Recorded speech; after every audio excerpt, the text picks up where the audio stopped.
Rakesh, over to you. तो लगातार बड़ी खबरें शुभ्रा, और बड़ी खबर यह है कि प्रधानमंत्री मोदी ने जो एक्शन लिया था, ताबड़तोड़ जो एक्शन लिए थे, उन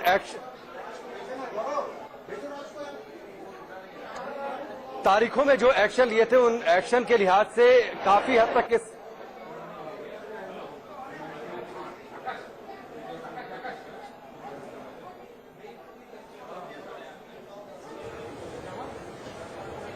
तो राकेश की आवाज हम तक नहीं पहुंच रही है। हम ये तस्वीरें दिखाना बहुत जरूरी समझते हैं, क्योंकि देखिए लगातार ऐसी तस्वीरें देश के अलग अलग इलाकों से आ रही है। खासतौर से दिल्ली की तस्वीरें बहुत अहम है। आनंद विहार की ये तस्वीर है जहां पर लगातार लोग पलायन कर रहे हैं और अपने घरों तक पहुंचने के लिए वो बेताब हैं, लेकिन उन्हें साधन नहीं मिल रहा है। कितनी बड़ी संख्या में देखिए लोग यहाँ पर पहुंचे हुए हैं, और ये रात ढलने के बाद की तस्वीर आपको दिखा रहे हैं। आप सोचिए कि कितनी तकलीफों से इन लोगों को गुजरना पड़ रहा होगा, और ऊपर से खतरा कोरोना का बहुत बड़ा है।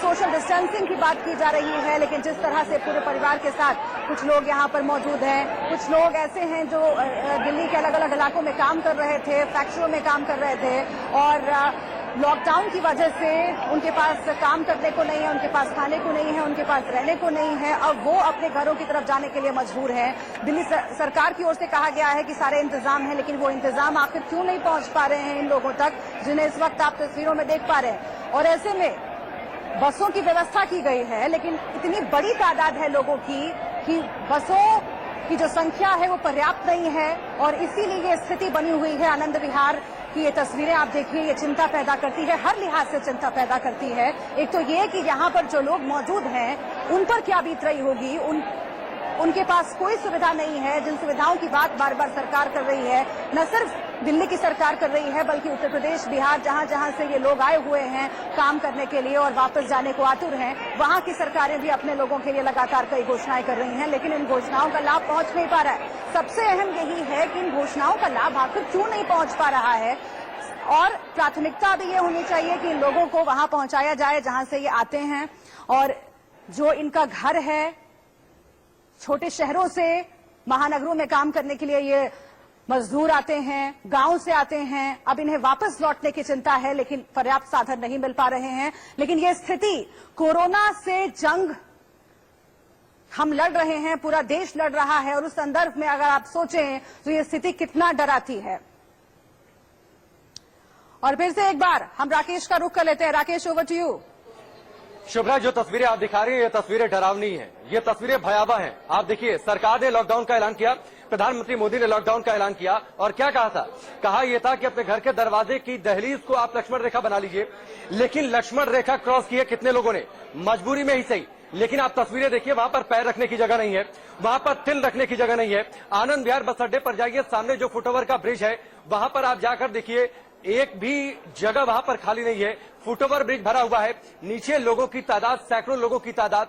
योगी सरकार ने 1000 बसें चलाने की बातचीत कही, उसके बाद दिल्ली और आसपास, दिल्ली, ग्रेटर नोएडा, गुड़गांव से लोग बड़ी तादाद में निकल लिए। लोगों का रेला निकल पड़ा, पहुंच पड़ा आनंद विहार की ओर। अलग अलग जगहों पर रहने वाले लोग इस उम्मीद में कि वहां से बस मिल जाएगी, वहां पर इतनी ज्यादा तादाद लोगों की इकट्ठा हो गई है।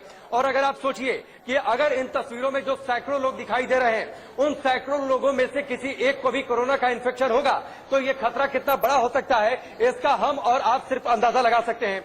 इसके बारे में हम और आप सिर्फ सोच सकते हैं, और सोच कर देखिए, सिहरन उठेगी, कांप उठेंगे हम, क्योंकि जिस तरीके से लगातार केसेस की तादाद बढ़ती जा रही है भारत में इन्फेक्शन को लेकर, और लगातार डॉक्टर्स इस बात की तस्दीक कर रहे हैं, जो एक्सपर्ट्स हैं वो लगातार ये कह रहे हैं कि आगे थर्ड स्टेज का खतरा मुंह फाड़े खड़ा है, और उस खतरे को ये तस्वीर कितना बड़ा कर सकती है, इसके बारे में हम और आप सिर्फ सोच सकते हैं। और शुभ्रा, हम और आप सिर्फ मनाएं कि जितने लोगों की तादाद दिखाई दे रही है तस्वीरों में, इससे कहीं ज्यादा लोग हैं, और इसमें से किसी को इन्फेक्शन ना हो, इसमें से कोई भी ऐसा एक आदमी किसी ऐसे दूसरे आदमी के संपर्क में ना आया हो जो कि कोरोना का पेशेंट हो, या फिर उसकी कोई ट्रैवल हिस्ट्री रही हो, क्योंकि अगर ऐसा होता है तो एक ऐसा खतरा होगा जिसको कंट्रोल कर पाना लगभग ना के बराबर होगा। लेकिन राजीव के पास हम जाएंगे, लेकिन आपके पास फिर से एक बार आते हुए राकेश, देखिए ये समझने की जरूरत है कि क्या स्थिति से बचा जा सकता था, क्या लॉकडाउन की जब घोषणा हुई उसके पहले से ऐसे एहतियात बरते जा सकते थे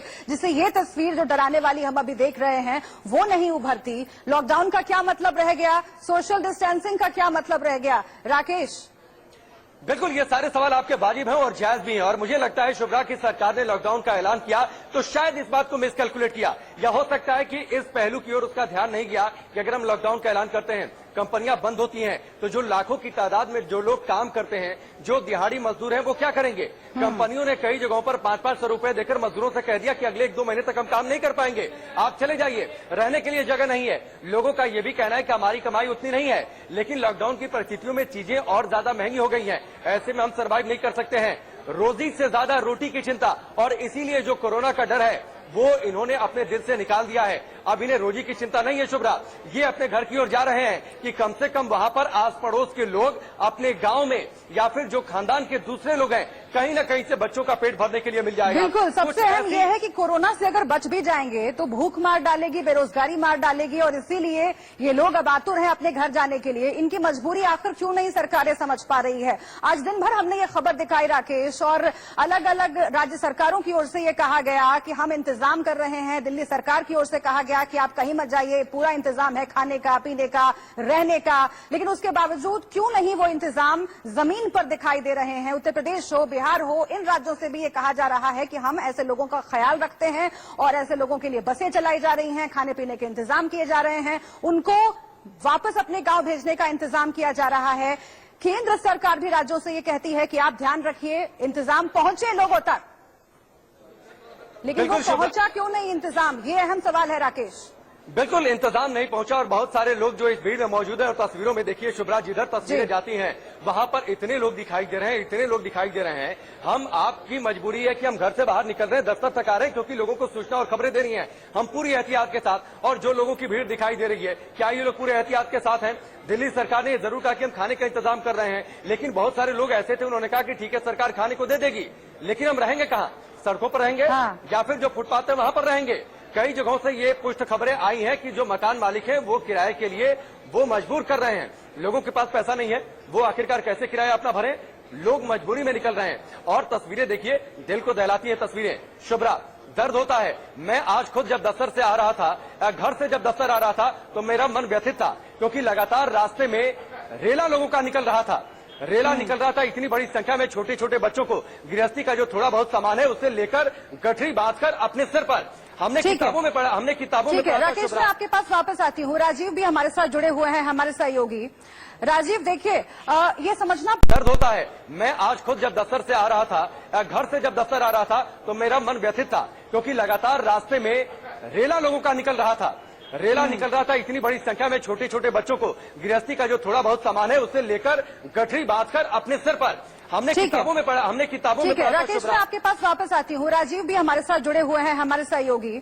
राजीव, देखिए, ये समझना पड़ेगा कि क्या ये तमाम लोग जिनको हम आज सड़कों पर देख रहे हैं, कोरोना के खतरे के बारे में क्या इनको जानकारी नहीं है? उस खतरे के बावजूद मास्क पहने हुए भी इनमें से कई लोग हैं, उसके बावजूद अगर घरों से निकल करके अपने गंतव्य तक जाने के लिए ये मजबूर हैं, पैदल ही जाने के लिए मजबूर हैं, तो इसके पीछे कितना बड़ा सरकारी जो लचर व्यवस्था है वो काम कर रही है, अव्यवस्था काम कर रही है, इसे कैसे समझा जाए?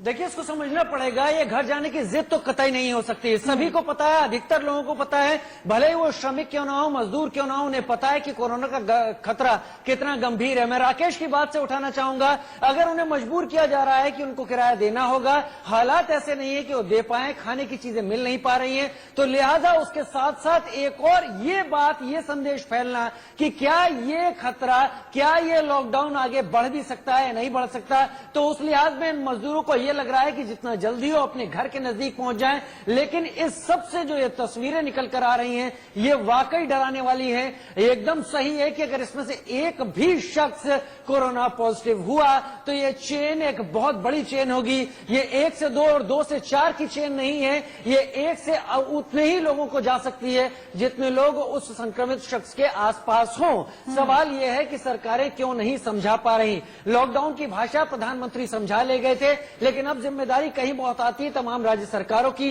3 राज्य सरकारें इसमें अहम रोल अदा कर सकती हैं, क्योंकि आनंद विहार क्योंकि दिल्ली के बॉर्डर पर है, आनंद विहार और दिल्ली यूपी एकदम अगल बगल है, बड़ा बस अड्डा है, उसके ठीक बगल में एक बड़ा रेलवे स्टेशन है। रेलवे स्टेशन 14 अप्रैल तक के लिए लॉकडाउन है। बस अड्डे पर व्यवस्था की गई इस भीड़ के बढ़ने के बाद उत्तर प्रदेश सरकार की तरफ से कि लोगों को ले जाया जा सके, यहां से निकाला जा सके। आनंद फानंद में अपने कर्मचारियों को बुलाया गया है और उन कर्मचारियों के जरिए, इन बसों के जरिए इनको निकाला जा रहा है। लेकिन लोगों के घर, लोगों के दिल में यह बात बैठ गई है कि अगर ये ज्यादा बढ़ता है तो उनकी स्थिति क्या होगी। लिहाजा इस सिचुएशन को एंटिसिपेट करते हुए ये भीड़ यहां पर आ गई है। हालांकि हम लगातार इस बात को कहेंगे, इसमें से जो लोग भी हमारा प्रसारण सुन रहे हो, घर पर रहें, तमाम व्यवस्थाएं की जा रही हैं। 238 जगह शेल्टर होम बनाए दिल्ली सरकार ने, यूपी सरकार निकाल तो रही है, लेकिन यूपी, दिल्ली और उसके साथ बिहार सरकार को, क्योंकि ज्यादातर लोग इसमें बिहार और पूर्वी उत्तर प्रदेश से हैं, इन सबको समझाने की इन तीनों राज्य सरकारों के ऊपर जिम्मेदारी है। उनको तमाम सुविधाएं मुहैया कराने की जिम्मेदारी है। यूपीए चेयरपर्सन सोनिया गांधी अपने पत्र में साफ मांग कर चुकी हैं कि ऐसे लोगों को तमाम जिलाधिकारी अपने जिलों में कई शेल्टर होम बनाए, वहां रोकें, क्वारंटाइन करें एक तरीके से कि उन्हें आगे ना बढ़ने दें, कम से कम उस लॉकडाउन पीरियड तक तो ना बढ़ने दें जो प्रधानमंत्री ने अपील की है। क्योंकि जो लोग अभी फिलहाल मामले बढ़ता हुआ दिखाई पड़ रहे हैं, जहां तक बात हुई कि विपक्ष तमाम सवाल तो खड़े कर रहा है राजीव, लेकिन समझना यह भी होगा कि सरकार के पास क्या चारा है, क्योंकि कोरोना का खतरा भी बहुत बड़ा है। गरीबी, बेरोजगारी से जो देश जूझ रहा है उसकी तस्वीर हम लगातार देखते रहे हैं, लेकिन आज सबसे बड़ा खतरा अगर कोई है तो वो कोरोना से संक्रमित हो जाने का खतरा है। और इसीलिए आप जरा अगर समझा सकें कि अभी कौन कौन से उपाय हैं जो सरकार कर सकती है, करना चाहिए, क्योंकि आपने कहा कि जो राज्य जहां पर ये स्थिति बन रही है, जहां पर ये लोग काम कर रहे थे, उसकी जिम्मेदारी है और इसके साथ ही जहां ये जाना चाहते हैं उन राज्यों की भी जिम्मेदारी है। खबर ये भी आ रही है राजीव कि जहां पर इनका गांव है, ये पैदल यहां से निकल पड़ते हैं, अपने गांव पर पहुंचते हैं, लेकिन वहां भी लोगों में ये डर है कि महानगरों से आने वाले ये लोग अगर ये अपने साथ कोरोना लेकर आएंगे तो हम पर भी ये भारी पड़ जाएगा, यहां पर कोरोना फैल जाएगा। ऐसे में क्या कैंप बनाने की जरूरत नहीं है सरकार को, जहां पर स्क्रीनिंग की जा सके? विदेशों में जो भारतीय फंसे हुए थे उनको लाने के लिए जो भारत सरकार का प्रयास रहा, उसकी हम सब सराहना कर रहे हैं, लेकिन ये लोग जो अपने घरों को जाना चाहते हैं और जो डर बना हुआ है कोरोना फैलने का, उससे बचने के लिए क्या इंतजाम किए जाएं? देखिए, अगर बैंकों को बचाने के लिए हजारों करोड़ रुपए का पैकेज दिया जा सकता है तो इस महामारी से निपटने के लिए भी इसी तरह का पैकेज निकाल कर तमाम जगह शेल्टर होम बनाए जा सकते हैं। तमाम जगह ऐसी सुविधाएं दी जा सकती हैं इन रास्तों पर, क्योंकि ये मजदूर हैं और ये निकल पड़े हैं घर से बाहर। लिहाजा इन्हें क्वारंटाइन करना, इनको दवाई देना, इनको पूरी तरीके से चेक करना और इनको अगर ये घर जा रहे हैं तो जिस तरह से बसों की व्यवस्था की गई उस तरह से बसों की व्यवस्था करके तुरंत यहां से निकालना। ये भीड़ बहुत बड़ा खतरा है इस वक्त।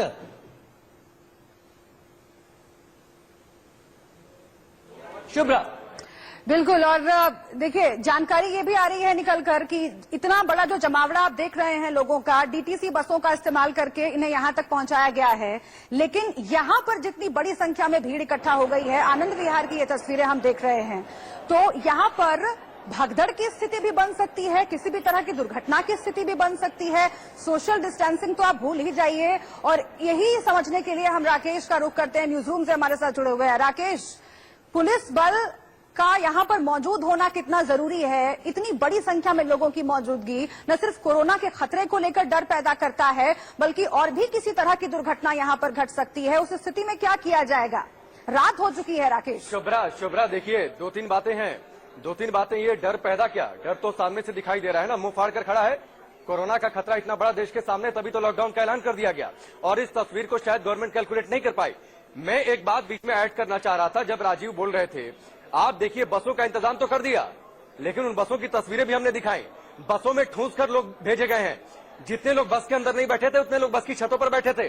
पानी के पैकेट्स नीचे से उछाले जा रहे थे कि लोगों को रास्ते में काम आएंगे। क्या ये इंतजाम है? और इतनी बड़ी तादाद में लोग जाएंगे, इतना सफोकेशन उस बस के अंदर, और ऐसे माहौल में इन्फेक्शन किस तरीके से फैलेगा, इसके बारे में हम और आप सिर्फ सोच सकते हैं। मेरा एक सुझाव है, बातचीत करते हुए पता नहीं कितने लोग इस बात को सुन रहे होंगे, क्योंकि इन्हें बेहतर तो होता कि यहाँ पर कैंप बनाकर, सरकार के पास इतना बड़ा सिस्टम है, इतना बड़ा तंत्र है, तो यहीं पर कैंप लगाकर उन्हें क्वारंटाइन कर दिया जाता और फिर धीरे धीरे टेस्ट करके या कोई और तरीका खोजा जाता इन्हें वापस भेजने के लिए। लेकिन अगर भेज ही दिया गया है तो बेहतर होगा। आप देखिए हर गांव में, शुभ्रा, हर गांव में सरकारी विद्यालय होते हैं, प्राथमिक विद्यालय होते हैं, करीब करीब गांव से बाहर। बेहतर होगा, पता नहीं लोग सुन रहे होंगे और इस सुझाव पर कितनी तेज अमल हो पाएगा नहीं हो पाएगा, लेकिन एक सुझाव ये जरूर है कि उन सरकारी विद्यालयों में, प्राथमिक विद्यालयों में, चूंकि सारे स्कूल बंद हैं, तो उनमें एक अस्थायी कैंप के तौर पर उन्हें डेवलप कर दिया जाए तब तक कि जब तक ये लोग अपने गांव पहुंचे। वहां पर जिला प्रशासन और गांव के जो प्रधान हैं वो मिलकर एक ठीक है। बिल्कुल, सुझाव कई तरह के आ रहे हैं, लेकिन उन सुझावों को लागू करने की जो जिम्मेदारी है वो सरकार के ऊपर है। आज ये भी खबर आई कि जो ट्रेन के डिब्बे हैं, ट्रेन अभी बंद है, जो ट्रेन की बोगियां हैं उसे आइसोलेशन सेंटर बनाने का पर काम हो रहा है और वो शुरू भी हो गया है। लेकिन इस तस्वीर को देख करके ऐसा लगता है कि अभी बहुत सारे जो सुझाव हैं, बहुत सारे तरीके हैं, वो आजमाए जाने बाकी हैं। जतिन जुड़ गए हैं हमारे साथ, हमारे संवाददाता। जतिन, क्या स्थिति है? स्थिति देखकर डर लग रहा है, लेकिन अभी जब वहां पर आप मौजूद हैं, क्या सुरक्षा की स्थिति वहां पर ठीक कही जा सकती है? रात हो चुकी है, इन लोगों के लिए आगे क्या व्यवस्थाएं की जाएंगी? देखिए, सुबह से ये भीड़ देखी जा रही है और जहां व्यवस्था की बात करें तो आप समझ सकते हैं कि ये जो भीड़ है ये हजारों की तो है नहीं, तो निश्चित है कि इसके लिए जितनी फोर्स यहाँ पर डिप्लॉय है, अगर दिल्ली की बात करें या यूपी की बात करें, तो वो कहीं ना कहीं नाकाफी जरूर साबित हो रही है। लेकिन जो इनके ट्रांसपोर्टेशन की व्यवस्था है वो मुख्य रूप से नाकाफी साबित हो रही है। हालांकि जरूर उत्तर प्रदेश सरकार ने 1000 बसों को यहाँ से चलाने का ऐलान किया है और जितने भी ये ज्यादा से ज्यादा लोग हैं ये उत्तर प्रदेश और उत्तराखंड से ही जुड़े हुए हैं, ये बात भी पूरी तरह से साफ है। हालांकि बिहार जाने वाले लोग भी यहाँ पर पहुंच गए, क्योंकि तो कुल मिलाकर ये संख्या है वो लगातार बढ़ती जा रही है। इसको कंट्रोल करना। चलिए, शुक्रिया आपका जतिन, शुक्रिया आपका इस जानकारी के लिए। तो लगातार इस बड़ी खबर पर, इस तस्वीर पर हमारी नजर बनी हुई है। एक छोटे से ब्रेक के लिए हम यहाँ पर रुकते हैं, आप बने रहिए इंडिया न्यूज के साथ।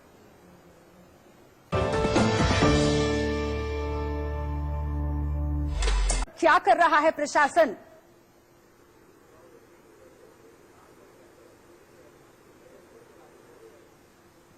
हेलो जी, प्रशासन क्या कर रहा है सर इससे निपटने के लिए? इन लोगों को घर जाना है लेकिन इंतजाम नहीं है।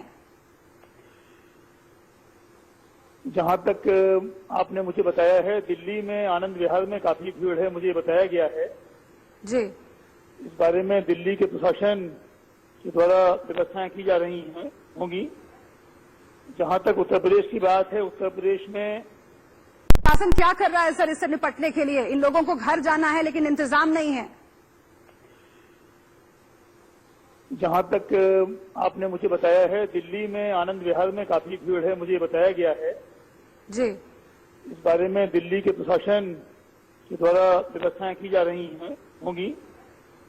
जहां तक उत्तर प्रदेश की बात है, उत्तर प्रदेश में जो भी व्यक्ति हमारे निराश्रित हैं या जो भी कोई सड़क पर आ जाते हैं, उनको हम जो भी उनके आश्रय स्थल हैं, शेल्टर होम्स बनाए हैं हम लोगों ने, वहां इनको रखने की व्यवस्था कर रहे हैं। वहां इनको पूरा खाने पीने की और मेडिकल चेकिंग की व्यवस्था कर रहे हैं हमारा। लेकिन सभी जितने भी लोग हैं उन सभी से निरंतर हमारे माननीय मुख्यमंत्री जी ने भी और बहुत सारे समाज से जुड़े हुए लोगों ने अपील की है कि जो व्यक्ति जहां पर है, जहां रह रहा है वहीं रहें।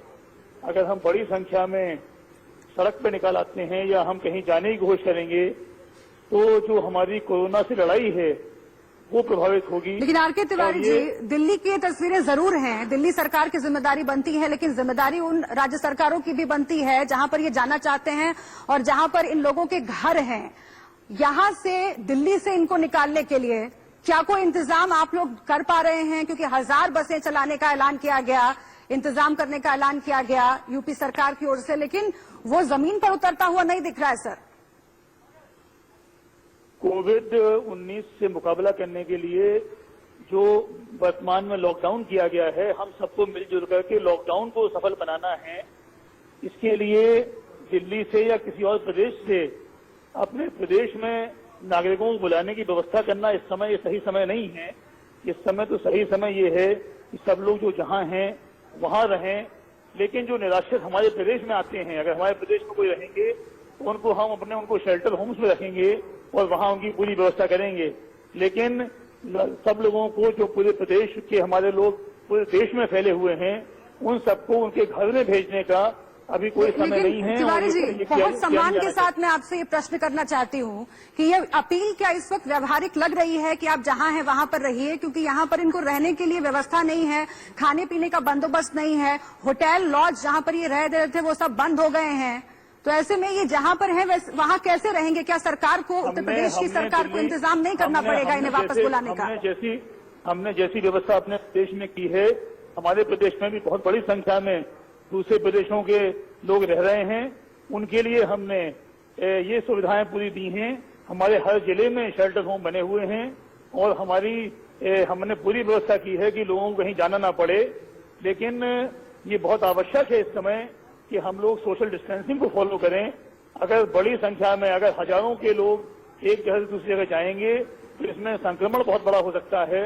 और मैं आपकी चैनल के थ्रू आपसे भी अनुरोध करूंगा, आपके चैनल के माध्यम से आपके दर्शकों से भी अनुरोध करना चाहता हूं, अपील करना चाहता हूं कि वे इस घड़ी में सहयोग करें और मिलजुल करके। तिवारी जी, लेकिन सवाल ये है ना कि शेल्टर होम की जरूरत तो बाद में पड़ेगी, लेकिन अभी तो इनको ट्रांसपोर्टेशन की जरूरत है, अभी तो इनको घर जाने के लिए वापस साधन की जरूरत है। वो साधन कहाँ से आएगा? उस साधन के अभाव में इतनी बड़ी भीड़ इकट्ठा हो गई है। सर, दिल्ली के आनंद विहार की ये तस्वीरें हम दिखा रहे हैं लगातार दर्शकों को। क्या उत्तर प्रदेश का प्रशासन आगे आ सकता है इस समस्या से निपटने के लिए? दिल्ली के आनंद विहार में कितनी भीड़, उस पर मेरा कहना उचित नहीं है क्योंकि वो हमारे राज्य सीमा के बाहर है। लेकिन हमारे राज्य जो भी लोग अलग पे होंगे उन सभी को हम शेल्टर होम में रखेंगे और उनको हम भोजन के लिए, उनकी सारी चिकित्साएं, जो उनकी मेडिकल सुविधा उनको चाहिए उसके लिए और उनके रहने की पूरी व्यवस्था करने के लिए हम पूरी तरह तैयार हैं। तो यानी कि आप कह रहे हैं कि यहाँ से निकलने के लिए मैं तिवारी जी से एक सवाल करना चाहता हूँ। तिवारी जी, मैं राकेश पांडे। सवाल ये है कि जितने लोग जा रहे हैं, आप लोग इंतजाम कर रहे हैं, ट्रांसपोर्टेशन दे रहे हैं, लेकिन एक खतरा तो बना हुआ है कि अगर इतनी भीड़ में से किसी एक शख्स को इन्फेक्शन हुआ तो वो चेन कितनी बड़ी हो जाएगी। तो क्या आप लोगों की कोई कार्य योजना है कि इनको इनके घर तक छोड़ने से पहले इनकी स्क्रीनिंग हो, इनकी जांच हो, इन्हें कहीं रोका जाए टेम्पररी अरेंजमेंट के तौर पर? बिल्कुल हमारी योजना है। हमारे प्रत्येक जिले में शेल्टर होम बने हुए हैं। हमने विद्यालयों में, धर्मशालाओं में, हॉस्टल्स में, सब जगह इनकी रखने की व्यवस्था की है और हम सभी लोगों को इनको रुका सकते हैं। वहां पे हमारी मेडिकल टीम्स मौजूद हैं, वहां इनकी पूरी जांच की जा रही है और पूरी स्क्रीनिंग करने के बाद हम सोशल डिस्टेंसिंग को भी इम्पोज करते हैं।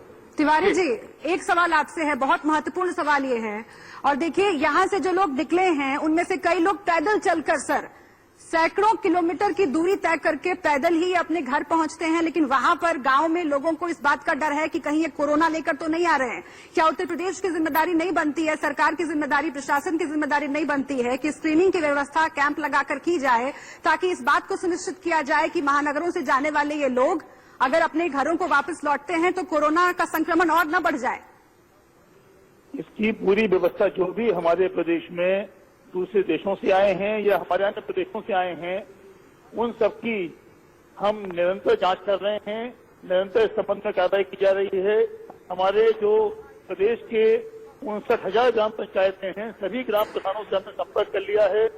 जो व्यक्ति गांव में जा रहे हैं या शहर में जा रहे हैं, उन सभी को हम उनको चेक कर रहे हैं और उसकी स्क्रीनिंग कर रहे हैं। लेकिन कैंप लगाने का ये समय नहीं है, हम कोई भीड़ इकट्ठी नहीं करना चाहते हैं। सभी जगह अलग अलग कार्रवाई करेंगे और हमारा पूरा प्रयास है, लेकिन इसमें हमें जनता का सहयोग चाहिए। आपके माध्यम से अपील करता हूं कि सब लोग भीड़ न लगाएं और अभी घर जाने की जल्दी में न रहें। घर तो वो कल भी चले जाएंगे, लेकिन अगर ये कहीं संक्रमण फैल गया तो ये बहुत बड़ी त्रासदी होगी। जो हमने लॉकडाउन भारत सरकार ने किया है, प्रदेश सरकार ने किया है, इसको सफल बनाने के लिए और कोविड-19 को विजय प्राप्त करने के लिए हम सबको ये थोड़ा सा असुविधा को देखना पड़ेगा, लेकिन हमें अलग अलग रहना पड़ेगा। हमें क्वारंटाइन और हमें जो भी गाइडलाइंस है उसको फॉलो करना पड़ेगा। ठीक है, एक सवाल मेरी ओर से और है शुभ्रा तिवारी जी, मेरी ओर से एक सवाल और है कि आप लोग की कार्य योजना ट्रांसपोर्टेशन को लेकर क्या है? क्योंकि अब ये तय तो कर लिया गया है कि हम ट्रांसपोर्ट फैसिलिटी करवाएंगे और आप बेहतर कार्य योजना बताई कि हर जिले में इनको क्वारंटीन करके इनको पहले चेक किया जाएगा, टेस्ट किया जाएगा, उसके बाद घरों तक जाने की इजाजत मिलेगी। तो ये भीड़ छटेगी इसको लेकर ट्रांसपोर्टेशन को लेकर क्या कार्य योजना, और दूसरी जो हमारी तस्वीरें हमने कुछ हमारी लगातार जो हमारे पड़ोसी राज्य हैं उनसे निरंतर हम संपर्क कर रहे हैं, उनसे अनुरोध कर रहे हैं कि यथासंभव अपने स्थान पर रखने की इनकी व्यवस्था करें। लेकिन हमारे प्रदेश में जो लोग सड़कों पर अगर कोई आते हैं उनको हम तुरंत उनको बसों के माध्यम से जो शेल्टर होम है वहां ले जाएंगे, वहां ले जा रहे हैं और वहां चेकिंग करा रहे हैं, वहां उनके खाने पीने की व्यवस्था कर रहे हैं, फूड पैकेट दे रहे हैं। अपनी तरफ से उत्तर प्रदेश सरकार ठीक है, पूरी व्यवस्था करने के लिए। ठीक है आरके तिवारी जी, यकीन मानिए आपकी जो अपील है वो इंडिया न्यूज के दर्शकों तक पहुंच रही है, लेकिन एक आश्वासन भी सरकार को देना होगा कि ट्रांसपोर्टेशन की जो व्यवस्था है वो इन लोगों के लिए होगी, चाहे वो यूपी सरकार हो, दिल्ली सरकार हो, बिहार सरकार। बहुत शुक्रिया आपका सर हमसे बातचीत करने के लिए।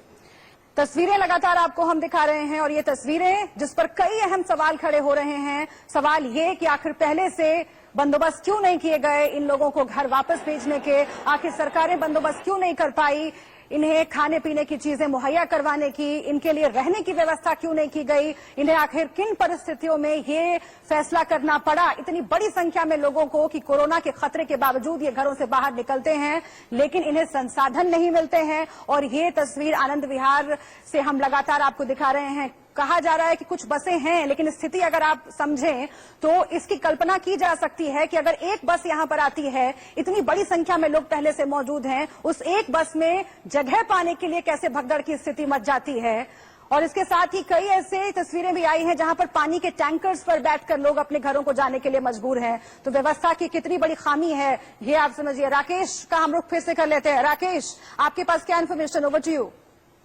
शुभ्रा, देखिए ये जो तस्वीरें हैं और जिस बात से आरके तिवारी कह रहे थे थोड़ी देर पहले, आपको ध्यान होगा कि मैं इसी बात को लेकर कह रहा था कि अगर ये सुझाव आप सरकार तक पहुंचा है, शायद इस तरीके के सुझाव पहले पहुंचे होंगे जिस पर अमल किया गया है कि जो सरकारी विद्यालय हैं उनमें एक अस्थायी तौर पर इनको रोककर पहले इनको चेक किया जाएगा। अब ये कितना फिजिबल होता है, गवर्नमेंट किस तरीके से इसको अमल में ला पाती है, और अगर इसको अमल में ला लिया जाता है, मुझे लगता है कि 60 to 70% भी अगर पैरामीटर पर खरे उतर जाती है तो बहुत हद तक हम उस खतरे को कम कर सकते हैं, जो खतरा अभी तस्वीरों के जरिए भयावह तौर पर दिखाई दे रहा है। और ये तस्वीरें देखकर हम सोचने पर मजबूर होते हैं। शुभ्रा, अभी तक तो हमें रास्ते में चूंकि हम आ रहे थे तो 10-20 लोगों का झुंड, 25 लोगों का झुंड दिखाई दे रहा था, लेकिन आप तस्वीरें देखिए सैकड़ों की तादाद में है। और कहीं ना कहीं से, चूंकि आरके तिवारी साहब ने ये जरूर कहा कि ये चूंकि दिल्ली के रीजन में है, आनंद विहार, और वहां पर सरकार देख रही है, हम टच में हैं, लेकिन आप तस्वीरें देखिए। एक और सवाल जो मैं उनसे पूछना चाहता था, थोड़ी समय की कमी थी कि बसों की व्यवस्था आपने कर दी, लेकिन क्या बसों के अंदर सोशल डिस्टेंसिंग जो भी वहां पर पुलिस की ओर से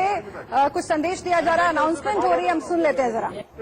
वहां पर जाए, अगली व्यवस्था होने तक वेट करें, ठीक है। तो कोरोना वायरस के बारे में आपको पता ही है कि कितना सीरियस खतरा है ये, आप इसका खतरा बहुत ही खतरनाक है।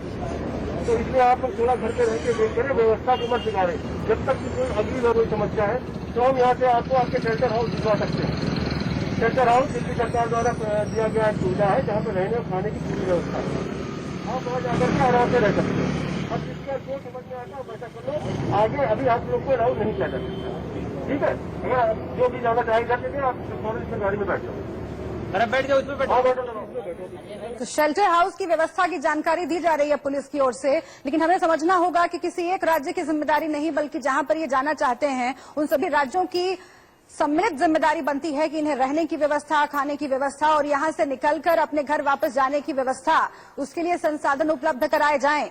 और इतनी बड़ी भीड़ देखकर एक बात और समझ में आ रही है कि अगर यहां पर इनके रहने खाने का इंतजाम किया जाए, शेल्टर होम्स की तस्वीरें जो सामने आती हैं, रैन बसेरों की तस्वीरें जो सामने आती हैं, वहां पर भी सोशल डिस्टेंसिंग को मेंटेन कर पाना बहुत मुश्किल हो जाता है। और इसीलिए ये समझना होगा कि इन्हें यहां से निकलने के लिए संसाधन उपलब्ध करवाना कितना जरूरी है। और हमारी लगातार अपील है उन राज्यों से जहां के ये लोग हैं, जहां जाना चाहते हैं, वहां के प्रशासन जरूर आगे आए और इन्हें अपने घर वापस भेजने के लिए जरूरी साधन मुहैया करवाएं। लेकिन फिलहाल कोरोना का खतरा, आप मत भूलिए कि सोशल डिस्टेंसिंग की अपील बार बार की जा रही है। ऐसे में कोरोना के खतरे को लेकर के लगातार आगाह करना बहुत जरूरी है।